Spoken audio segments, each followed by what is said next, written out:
지난달 22일 홍콩의 아주 유명한 신문입니다. South China Morning Post라는 이 신문에서 가오프 중국 질병관리본부장의 말을 인용을 하면서 한 가지 보도를 했습니다. 보도의 내용입니다. 우한의 한 수산물 시장에서 팔린 박쥐로부터 신종 코로나 바이러스가 확산된 것으로 보인다. 그러니까 이번 신종 코로나 바이러스가 계속 확산되는 첫 출발지가 박쥐였다는 것이에요. 실제로 박쥐 속에는 130여 종의 바이러스가 서식하고 있고 그 가운데서 60여 종이 직접 간접적으로 사람에게 매체를 통해서 전파되어 병을 일으키는 것으로 알려져 있습니다. 2003년에 사스, 2015년에 메르스 사태 때도 박쥐가 1차 숙주로 꼽혔던 것 여러분들께서 기억하시는지 모르겠습니다. 그런데 근본적인 문제는 중국 사람들의 박쥐에 대한 인식에 있습니다. 물론 중국 분들이 다 그렇다는 것은 아니고요. 제가 지금 이야기를 이어가는 것도 우리 중국 분들을 비하하거나 혐오의 대상으로 제가 삼도록 조장하기 위해서 이렇게 말씀을 드리는 것이 아닙니다.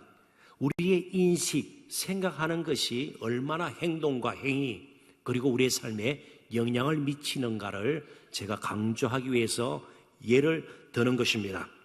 자, 일단 우리 중국 분들에게 보편적으로 박쥐가 어떻게 그려지고 있는가 살펴보자는 것이죠.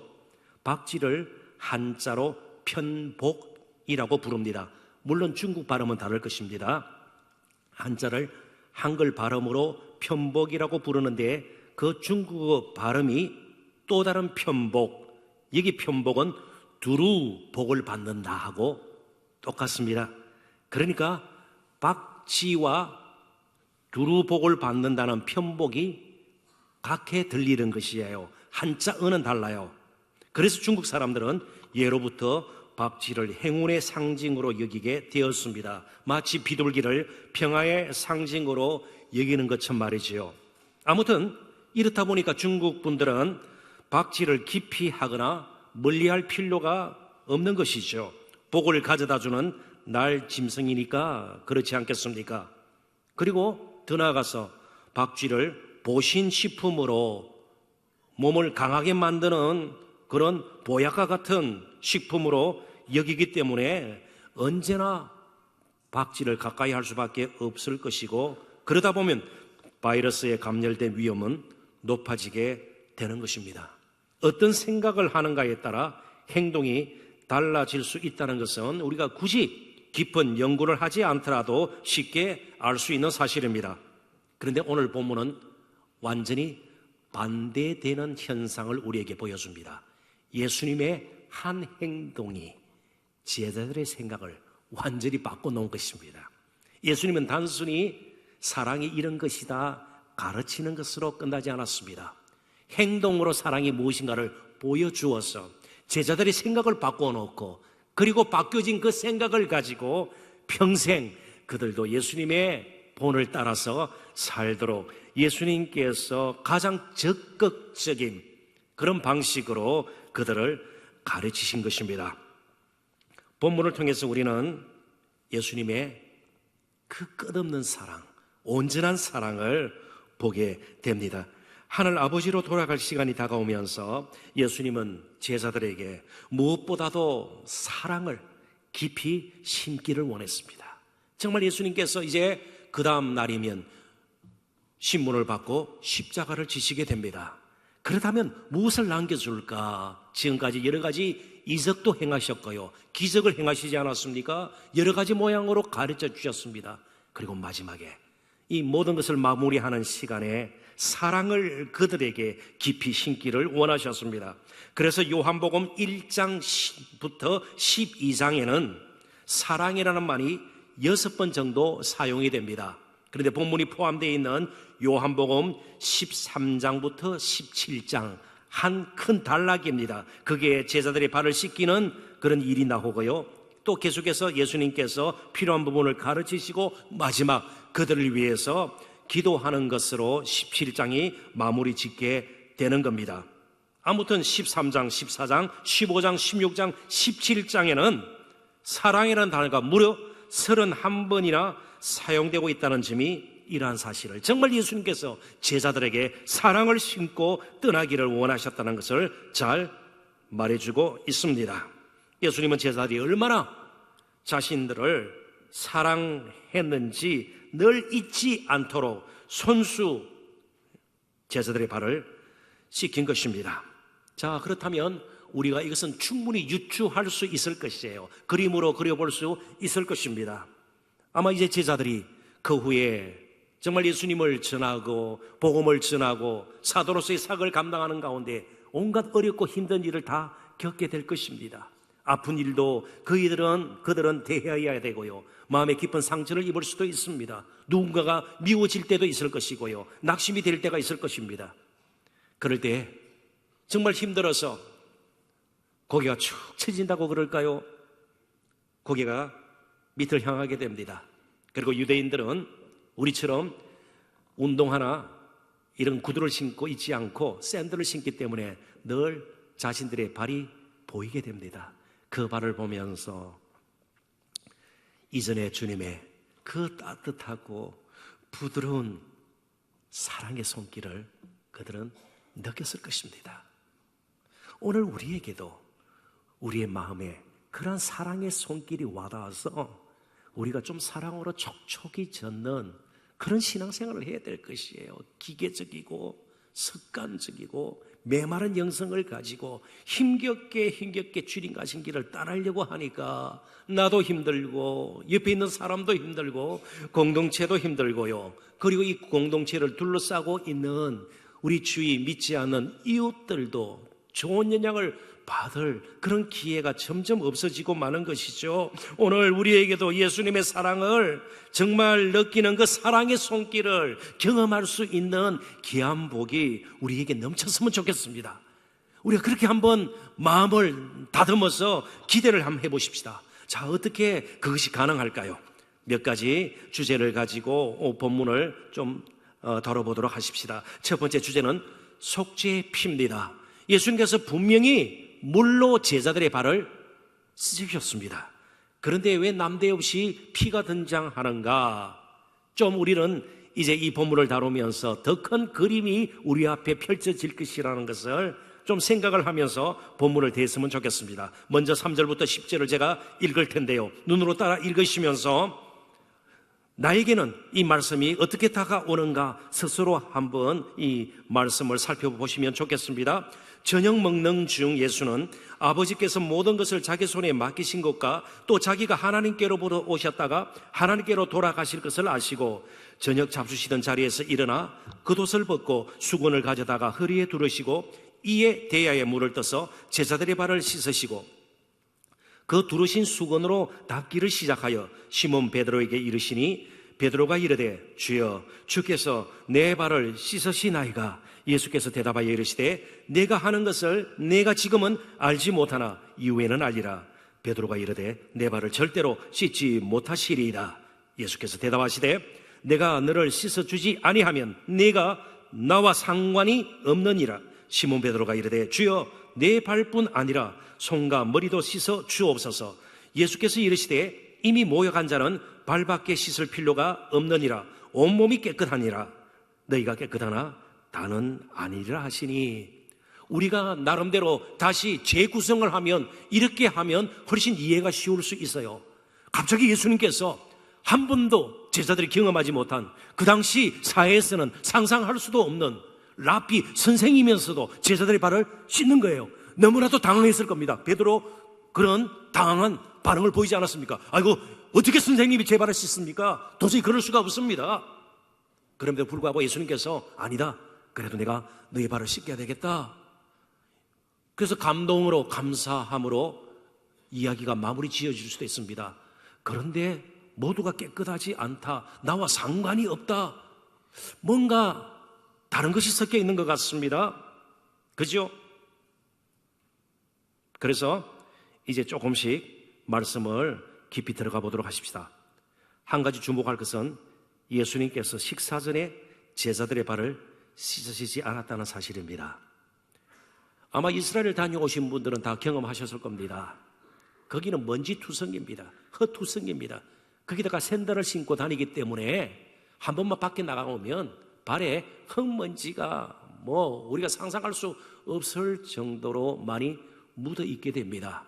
그리고 오늘 1절에도 나와 있는 것처럼 유월절 전에 이제 최후의 만찬입니다. 여러분 잘 아시는 제자들과 마지막 밤 식사를 하게 되는 겁니다. 유월절 만찬입니다. 큰 절기의 만찬입니다. 그러니까 어느 정도 딴 때보다는 좀 그래도 제대로 차렸을 것입니다. 우리처럼 탁자가 있고 의자에 앉아서 식사를 하는 것이 아닙니다. 이런 일자 혹은 디귿자의 식탁에 비스듬히 누워서 가끔 영화, 드라마 같은 데서 보신 적이 있죠. 이렇게 식사를 하게 됩니다. 그리고 대부분의 경우 그들이 앉은 자리에는 양탄자가 깔려 있습니다. 그러니까 흙먼지 투성이의 발을 가지고 그 위에 올라갈 수가 없는 거예요. 그래서 외출 후에는 항상 먼저 발을 씻습니다. 그런데 예수님께서요, 식사 도중에 저녁 잡수시던 자리에서 제자들의 발을 씻기 시작하셨다는 겁니다. 3절에 저녁 먹는 중에, 4절에 저녁 잡수시던 자리에서 일어나, 이 말은 제자들의 발에 묻은 흙먼지를 씻기 위한 것이 아니었다는 겁니다. 이미 그들의 발에 묻은 흙먼지는 씻어졌을 가능성이 상당히 높죠. 그렇다면 무엇인가 다른 것도 씻을 필요가 있다는 것을 우리에게 가르쳐 줍니다. 이제 우리는 그 그림으로 조금씩 다가가야 합니다. 그래서 몇 가지 힌트가 있습니다. 몇 가지 암시하는 그런 내용들이 있습니다. 4절을 다시 보겠습니다. 저녁 잡수시던 자리에서 일어나 겉옷을 벗고 수건을 가져다가 허리에 두르시고 겉옷을 벗어야죠. 거추장스러우니까요. 제자들의 발을 씻기 위해서는요, 겉옷을 벗습니다. 겉옷을 벗는 것 자체가 사랑의 행위입니다. 겉옷을 계속 입고 있으면 제자들의 발을 씻길 수가 없다. 이렇게 조금은 우리가 나아가서 이해할 수도 있을 것입니다. 그리고 수건을 가져다가 허리에 두르시고, 이렇게 본문이 우리에게 주어집니다. 여기 겉옷을 벗다 할 때에 벗다라는 말, 헬라어로 티셈이라는 단어인데요, 이게 요한복음 10장에 반복적으로 사용되는 것을 우리가 보게 됩니다. 10장 15절, 17절, 18절. 그런데 이 요한복음 10장 제가 인용한 몇 구절의 말씀을 둘러싸고 있는 상황이 뭔가 하면 예수님께서 자신이 선한 목자임을 가르치는 내용이에요. 그러니까 이 선한 목자, 삭군 목자는 삭슬 보고 할 수 없이 힘들지만 그래도 삭슬 보고 받을 돈을 생각하고 양을 그냥 기계적으로 습관적으로 돌보는 거예요. 그런데 선한 목자는요, 정말 양을 자기 가족처럼 돌보게 되고요, 위험에 처했을 때는요 자기 목숨까지 내어놓습니다. 그래서 제가 인용한 이 세 구절에 목숨을 버리노라, 선한 목자는 양들을 위해서 목숨을 버리노라, 버린다, 이 단어가 티셈이 똑같습니다. 겉옷을 벗는 것과 목숨을 버리는 것이 동일한 단어를 쓰고 있어요. 혹은 lay down, 목숨을 내려놓다, 이렇게도 번역이 됩니다. 지금 제자들의 발을 씻기 위해서 겉옷을 벗으시는 예수님의 행위는 선한 목자가 양을 위해서 자신의 목숨을 버리는 것과 동일한 사랑의 표현이라는 겁니다. 이제 사랑의 확장이죠. 사랑이 극대화되는 것입니다. 단순히 그 사랑은 제자들의 발을 씻기고 그것 자체가 충격입니다. 그것으로 끝나지 않고요, 제자들의 죄까지 씻는, 허물을 덮는 그 사랑의 피, 십자가에서 흘리는 피까지 연결이 된다는 겁니다. 그런 사랑을 알고 경험하면서 사는 것이 우리의 믿음이에요. 그러니까 믿음은요, 조금 우리의 감정을 순화시켜 주시고요, 생활에 보탬이 되도록 조금 더해주고 이런 정도가 아니에요. 우리 주님의 사랑은 죄와 허물로 죽을 수밖에 없던 저와 여러분, 정말 버려져 있던 저와 여러분을 영원한 죽음에서, 죄 사슬에서 이제 끊어내어서 우리를 영원한 하나님의 자녀로 삼아주시는 놀라운 사랑이에요.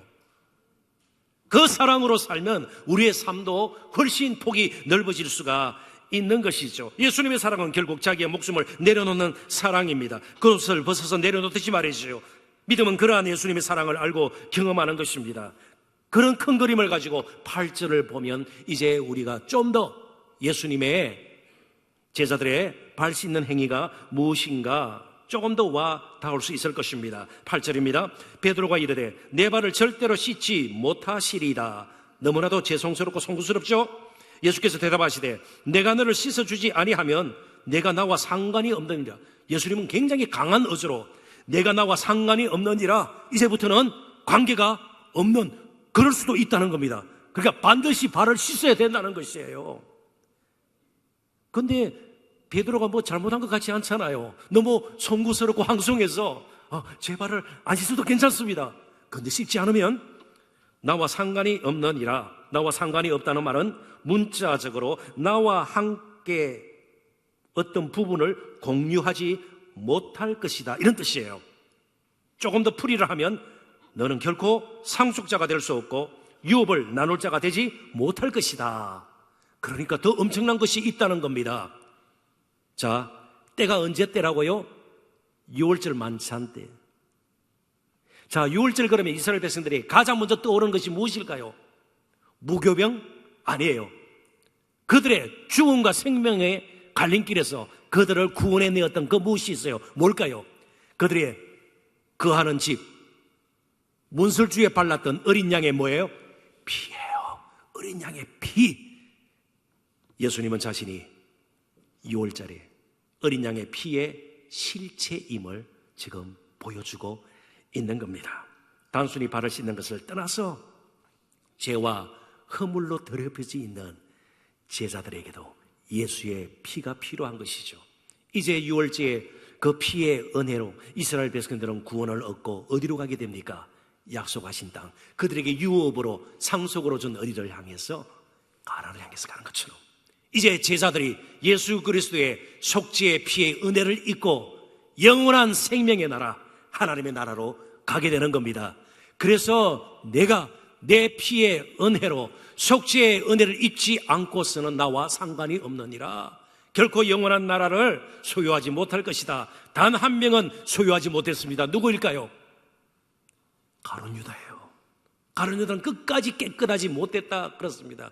가룟 유다가 뭐 발에 굉장히 더러웠다 그런 뜻이 아니에요.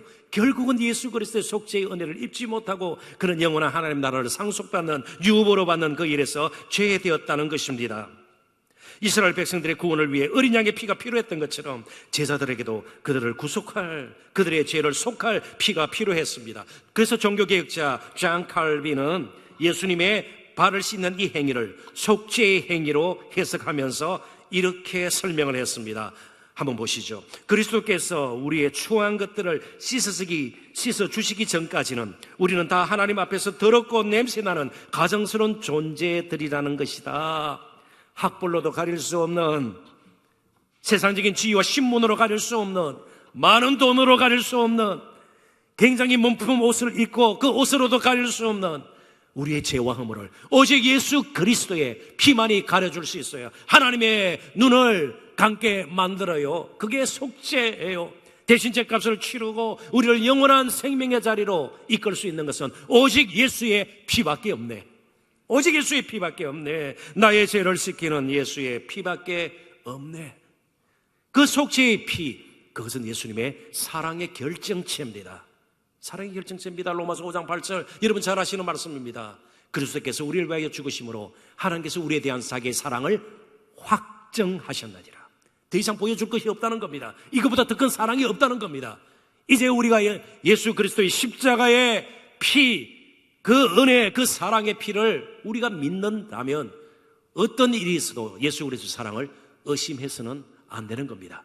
절대로 그 사랑이 줄어들거나 또 할 일 없이 더 커지는 법은 없어요. 온전히 확증이 된 사랑입니다. 그 사랑 가운데서 우리를 너무나도 사랑하셔서 제자들의 발을 씻기셨던 그 예수님은 자신의 피로 오늘 저와 여러분을 여기까지 이끌어 오신 것입니다.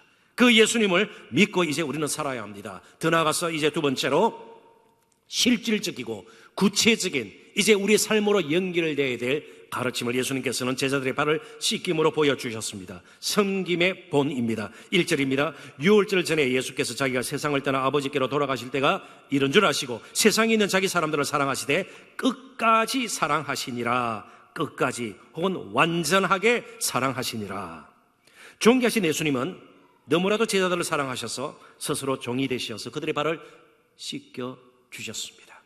예수님이 어떤 분이십니까? 하나님의 아들이 창조주예요. 창조주가 피조물의 발을 씻는 아주 기이한 일이 일어난 것입니다. 정말 티끌 같은 먼지 같은 제자들, 그들 가운데는요 자신을 팔 자도 있는 거예요.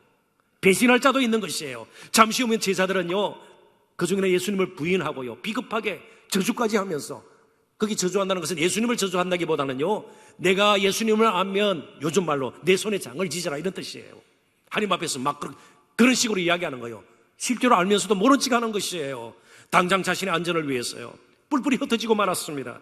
그런데 예수님은 그들을 끝까지 사랑하셨습니다. 유대인들에게 발을 씻는 일은 가장 천한 종들이 하는 일입니다. 더욱이 이방인들 가운데 전쟁 포로로 혹은 여러 가지 이유로 노예로 잡혀온 그런 종들이 하는 일이 손님이나 주인의 발을 씻는 일입니다. 그런데 예수님께서, 창조주 하나님께서 피조물의 발을 씻는 것이에요. 조금 더 나아가십시다.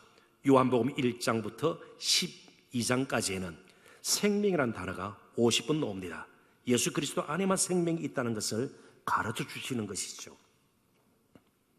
그리고 빛이라는 단어가 32번이나 사용이 됩니다. 이 어두운 세상에 빛이 와야 어둠을 몰아내고 빛 가운데로 오는 자들이 빛의 자녀가 되고 정말 세상의 빛으로 제대로 된 의미 있는 가치 있는 삶을 살게 된다는 것을 예수님께서 가르쳐 주시는 것이죠. 예수님이 누구시며 이 땅에 왜 오셨는지를 보여주기 위함으로 예수님께서는 그렇게 숱하게 자신을 생명으로 빛으로 표현합니다. 그런데 13장부터 17장까지에는 생명이라는 단어는 단지 6번밖에, 빛이라는 단어는 한 번도 나오지 않습니다. 빛이나 생명이 중요하지 않다는 것이 아니에요. 대신 뭐가 많이 사용되었다고요? 사랑. 그러니까 이 빛으로 생명으로 오신 예수님을 우리가 만나게 되는 것은 결국 예수님의 사랑을 경험하게 될 때라는 것이죠. 예수님께서 선포하신 진리는 그런 의미에서 따뜻한 진리예요. 차가운 진리가 아니에요. 경직된 진리가 아니에요. 기계적인 진리가 아니라 따뜻한 진리예요. 빛으로 그리고 생명으로 오셨지만 거기는 사랑으로 충만한 진리예요. 그 진리를 따라 사는 우리의 믿음도 따뜻한 믿음이 되어야 돼요. 따뜻한 믿음요. 따뜻한 믿음으로 우리가 정말 다른 사람을 소중하게 여기고 스스로를 낮출 수 있어야 된다는 것이죠. 그런데 오늘 어때요? 목사인 저부터 예수 믿는 사람들이 그렇게 따뜻한 사람으로 여김을 받을까요? 더 지독하고 때로는 더 자기중심적이고 정말 그런 식으로 우리가 다른 사람에게 판단을 받지 않단 말이죠. 진정한 제자됨, 자신을 낮추고 다른 사람을 높여주고 겸손히 섬길 줄 아는 그런 삶에 우리는 참된 제자됨, 디사이플십을 발견할 수 있을 겁니다. 14절, 15절 같이 한번 읽어볼까요? 우리 다 같이 한번 읽어보십시다. 내가 주와 또는 선생이 되어 너희 발을 씻었으니 너희도 서로 발을 씻어주는 것이 옳으니라. 내가 너희에게 행한 것 같이 너희도 행하게 하려 하여 본을 보였노라. 아멘. 때로 참 우리는 그러고 싶지 않고 또 그래서도 안 되지만 때로 막 교회에서 분규가 일어나고요. 때로는 잘 지내다가 뭐 사소한 일 가지고 누가 올리 그러니 어떤 뭐 문자 하나 가지고요 올리 그러니 무슨 생명이 걸린처럼 그렇게 하잖아요. 예수님은요, 내가 주와 또는 선생이 되어 너희 발을 씻었으니 너희도 서로 발을 씻어주는 것이 옳으니라. 진짜 오늘 일을 두고 다른 것 가지고 막 시집비를 가리고 말이죠. 그런 경우들이 많아요. 그러니까 근본적으로 이제 우리의 할 일은요, 예수님께서 제자들의 발을 씻기셨던 것처럼, 그 행위를 통해서 의식을 바꿔놓았던 것처럼 우리도 이제는 새로워질 필요가 있다는 것입니다. 성김이 이제 우리에게는 어떤 선택이 아니라 소명이라는 사실을 꼭 기억하십시오. 성김은 몇몇 사람들이 하는 그런 선택사항이 아니라 이 성김을 위해서 저와 여러분을 예수님께서 세워주셨고 부르셨다는 사실을 꼭 기억해야 합니다. 제자 공동체의 모습은 분명히 달라야 합니다. 종이 발을 씻는, 주인의 발을 씻는 것, 이건 당연한 것이고요, 언제나 볼 수 있는 것이에요. 역으로 주인이 종의 발을 씻는 이런 일들이 교회에서 일어나야 되고요, 그리스도의 가정에서 일어나야 되고요, 저와 여러분의 삶 속에서 일어나야 돼요. 그래야만 교회가 이 땅에 존재하는 이유죠. 세상과 똑같다면 교회가 왜 필요해요? 괜히 많이 모여가지고 혹시 신종 코로나 점령이나 시키면 안 될 것 아니에요. 달라야죠. 예수님은 달라야 됨을 제자들의 발을 씻기면서 보여주신 겁니다. 조금은 조심스럽습니다만은 어제 저희 교회에서 직분자 수련회가 있었습니다. 꽤 많이 모이고 말이죠. 너무너무 좋았습니다. 강의도 듣고요, 기도도 같이 하고 찬양하고 교제하고요. 오전 11시쯤 모여가지고 5시 넘게까지 우리가 직분자 수련을 했습니다. 중간에 꼭 뭐가 있어야 되죠. 그러니까 점심을 함께 먹어야 되는데 은퇴하신 권사님들이 현역 권사님들이나 이 직분자들이 강의나 세미나에 집중할 수 있도록 전날부터 장을 보시고 그렇게 수고해서 음식을 준비한 거예요. 은퇴 권사님들이. 그리고 배식과 설거지는 시무장로님들이 하셨어요. 시무장로님들이 하셨습니다. 그래서 우리 장로님들 여러분 계신데 우리 교회가 이런 교회입니다. 아니에요. 당연한 겁니다. 이게 정상적인 교회 모습이에요. 워낙 비정상적인 것을 우리가 많이 보고 그게 길들여져 있어서 사실은요, 정직한 그리스도인, 이 말도 틀렸습니다. 얼마나 그리스도인들이 거짓말을 많이 하면 오래간만에 정직한 그리스도인, 아니에요. 그리스도인 하는 순간 우리는 정직이 포함되어 있는 겁니다. 그리스도인 하는 순간 그는 겸손한 섬김이 포함되어 있는 것이에요. 그래서 우리는 참 교회를 때로는 엉망으로 만들었다. 그는 하나님 앞에서의 자책감도 있는 것이죠. 오늘 이제 저와 여러분, 제자들의 발을 씻기셨던 그 주님의 섬김의 본, 그것이 사람답게 사는 정상적인 것임을 다시 한번 우리가 생각을 하고, 지금까지 섬김 받는 것에만 길들여져 있다면, 이제 예수를 믿는다면 지금부터는 아닙니다. 최소한 교회에서부터 섬기는 자로 자신을 드려야 합니다. 역으로 세상에서는 늘 섬기는 데만 익숙해져 있고요, 정말 때로는 무시당하고요, 가진 것이 별로 없다고, 많이 못 배웠다고, 못생겼다고, 뭔가 삶의 결함이 있다고 그렇게 깔보고 낮추어보는 그런 세상 가운데서 섬김이 받음에 대해서는 전혀 관계없이 살았던 그런 분들이라도 교회에서는요, 최고의 대접을 받고 가장 섬김을 받는 그런 아름다운 곳이 교회여야 합니다. 그러기 위해서 예수님을 우리는 따라야 합니다. 아까도 말씀드린 것처럼 종이 주인이나 손님의 발을 씻기는 것은 예수님 당시에도 흔히 있는 당연한 일이었습니다. 그러나 예수님은 진정한 당연함은 딴 데 있음을 가르쳐 주신 것입니다. 그래서 제가 이쯤에서 A.W. 톨즈의 책을 여러분들에게 소개를 하고 그 책에 담겨 있는 내용을 일부 소개하고자 합니다. God라는 책인데요, 한글 번역도 그냥 God로, 하나님으로 번역을 했습니다. 거기에 담겨 있는 내용입니다. 온유한 그리스도 앞에서 다른 사람을 가혹하게 대하는 것, 용서의 주님이 보시는 가운데 다른 사람들을 용서하지 않는 것, 불같이 뜨거운 열정으로 충만하신 그리스도와 달리 미지근한 것, 하늘에 속한 그리스도를 믿으면서도 세상적이고 세속적인 삶을 사는 것, 이 모든 것들을 회개해야 한다. 오늘 이 시간을 통해서 이제 섬김이 우리의 일상이 될 수 있기를 간절히 바랍니다.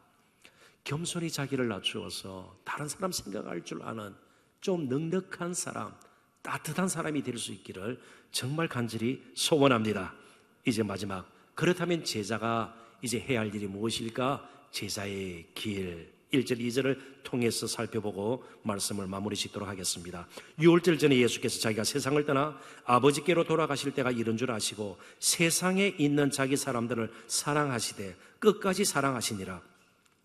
마귀가 벌써 시몬의 아들 가룟 유다의 마음에 예수를 팔려는 생각을 넣었더라. 11절도 봅니다. 이는 자기를 팔 자가 누구인지 아심이라. 그러므로 다는 깨끗하지 아니하다 하시니라. 예수님은 제자들을 끝까지 사랑하셨습니다. 그러나 제자들은 예수님을 끝까지 사랑하지 못했습니다. 온전히 사랑하지도 못했습니다. 그 중에는 예수님을 팔게 될 자도 있었습니다. 그럼에도 불구하고 예수님은 그런 제자들을 사랑하셨습니다. 그리고 계속 사랑을 그들에게 심기를 원하셨습니다. 왜요? 이 험한 세상에서 그들이 버틸 수 있는 것은 예수님의 사랑밖에 없음을 예수님은 너무나도 잘 알고 계셨기 때문입니다. 이제 예수님은 하늘 아버지 곁으로 가십니다. 세상을 떠나십니다. 그러나 제자들은 세상에 남아 있어야 합니다. 그리고 예수님의 죽으심과 부활의 증인으로 복음을 전하며 이 세상에 그들은 남아서 할 일을 해야 합니다. 이 땅에 오신 예수님을 이 세상에 전해야 합니다. 세상으로 가야 합니다. 그들이 6월절 만찬을 함께 먹었던 그 다락방에 머물 수 없습니다. 예수님도 떠나고 그들도 그곳에 머물 수는 없습니다. 그들은 세상으로 가야 합니다. 그래서 세상이란 단어가 요한복음 전체에 78번 나오는데 그중 40번 정도가 13장부터 17장에 나옵니다. 이제 세상은 제자들이 가지고 있는 예수님께 받은 사랑, 은혜, 그리고 예수님으로부터 받은 여러 가지 믿음의 복들을 세상에 나누기 위해서 이제 그들은 세상으로 가야 됩니다. 그러니까 세상은 일종의 무대이기도 합니다. 그들이 정말 예수님의 뜻을 펼쳐야 될 무대이기도 합니다. 그들은 세상을 살리고 섬기는 일을 하기 위해 세상으로 가야 합니다.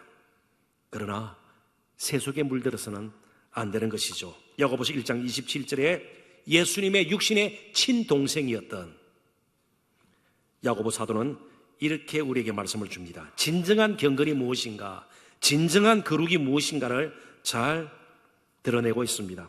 하나님 아버지 앞에서 정결하고 더러움이 없는 경건은 곧 고아와 가부를 그 환난 중에 돌보고 또 자기를 지켜 세속에 물들지 아니하는 그것이니라. 두 가지요. 적극적으로 고아와 가부, 당시 그 누구보다도 외로웠고 힘들었고 도움이 필요했던 그런 사람들을 돌보고 가까이 하고 그들을 섬기는 일, 그리고 동시에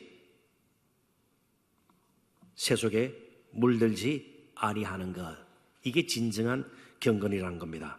교회도 마찬가지입니다. 이제 말씀을 맺으면서 저는 로잔 언약이라는 아주 우리 교회사에서도 중요한 그런 신앙 고백서 가운데 일부를 여러분들에게 인용을 하고 말씀을 맺을까 합니다.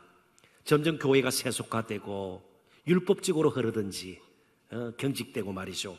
안 그러면 신비주의로 흐르고 이런 상황 가운데서 1974년 스위스 로잔에서 복음주의적인 목회자들과 신학자들이 모여서 그들이 연구하고 평소에 가지고 있던 것을 모아서 신앙 고백 형식으로 로잔 언약을 만들었습니다. 존 스타트 목사님이 또 중심이 되어서 이 일을 한 것이죠.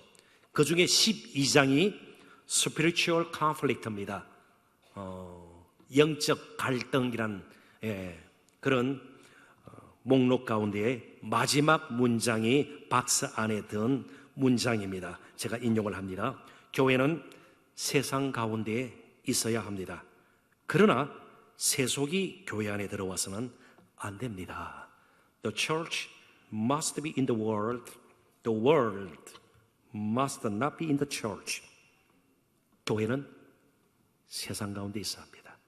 저희들도 세상 가운데서 살아야 합니다. 그래서 더욱 예수님의 사랑이 필요하고 그 속죄의 은혜의 풍성함을 누리지 못하면 우리는 금방 세속에 젖어버릴 것입니다.